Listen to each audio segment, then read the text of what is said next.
ছোটবেলা গ্রামে বেড়াতে গিয়ে যখন মেলায় যেতাম তখন এই মোনাক্কাটা কিনে খেতাম, তার সাথে বাতাসা, মোরালি আরও অনেক কিছু কিনে খেতাম।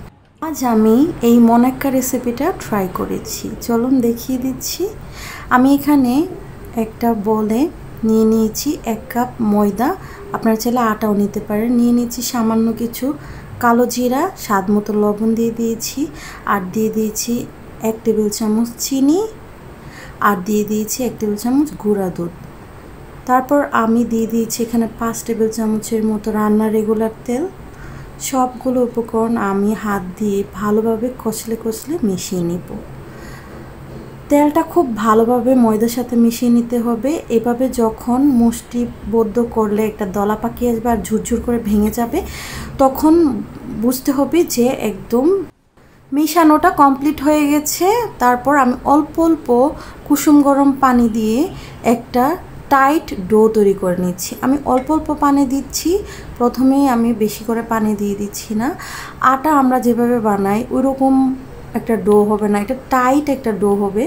এটা কিছুক্ষণ রেস্টে রেখে দিলে ডোটা আরও অনেক বেশি সফট হয়ে যায়। এখন আমি রেস্টে রেখে দিব 10 মিনিটের জন্য। 10 মিনিট হয়ে গেছে, দেখতেই পাচ্ছেন আমার ডোটা কতটাই সফট হয়েছে। এখন আমি বড় একটা মোটা রুটির মতো বেলে নিব।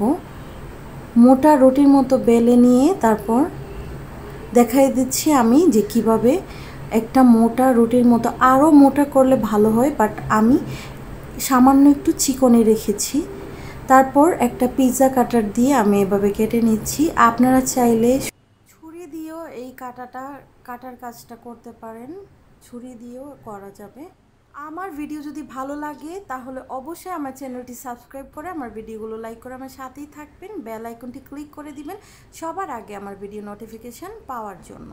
লম্বালম্বিভাবে কাটা হয়ে গেলে আমি এই পাশ থেকেও কেটে নিচ্ছি, একটা স্কোয়ার টাইপের শেপ করে নিচ্ছি, মোনাক্কা যেই টাইপের হয় এরকম মোনাক্কার মতো করে আমি এমন ছোট ছোট শেপ করে নিয়েছি। এখন আমি এগুলো গরম তেলে ভেজে নিব। কড়াইতে আমি রান্নার রেগুলার তেল দিয়ে দিয়েছি, আর দিয়ে দিচ্ছি একে একে আমার মোনাক্কাগুলো।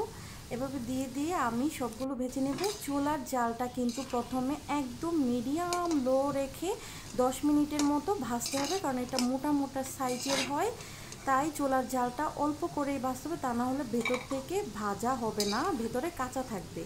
আমি 12 মিনিটের মতো ভেজে নিয়েছি। প্রথম 10 মিনিট চুলার জাল কমিয়ে তারপর 2 মিনিট আমি একদম কড়া জালে ভেজেছি। দেখিয়ে দিচ্ছি কতটা পারফেক্ট হয়েছে আমার মোনাক্কা। এভাবে একবার ট্রাই করে আমাকে কমেন্ট বক্সে জানাবেন। আজ বিদায় নিয়ে নিচ্ছি, আল্লাহ।